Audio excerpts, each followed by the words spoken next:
brain itself is an intelligent design marvel. Like there is over 100 trillion synaptic connections in your brain. And that's a hard number to like quantify and think about because it's so absurdly large.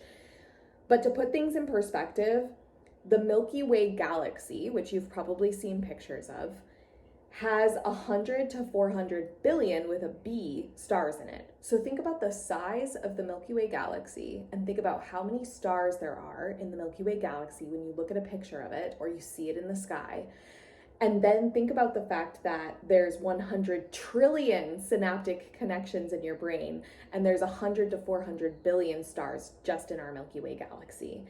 And so basically you have a universe inside of your head. That's a lot of galaxies that you have inside of your head in terms of your synaptic connections metaphorically being stars. So Psalm 139:14 says, I praise you, for I am fearfully and wonderfully made.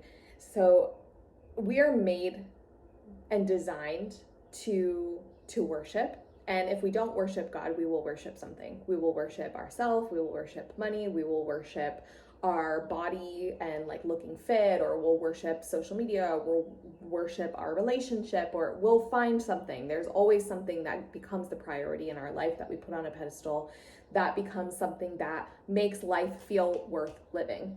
And Darwin's theory of natural selection has a really hard time explaining how the complexity of our consciousness and the fact that we are so much more than the sum of our parts and is emerged from evolution. Like there's very little scientific evidence to support this very loosey-goosey theory of evolution that we evolved from something like a chimpanzee to the highly complex and conscious beings that we are today without some sort of interference and a creator.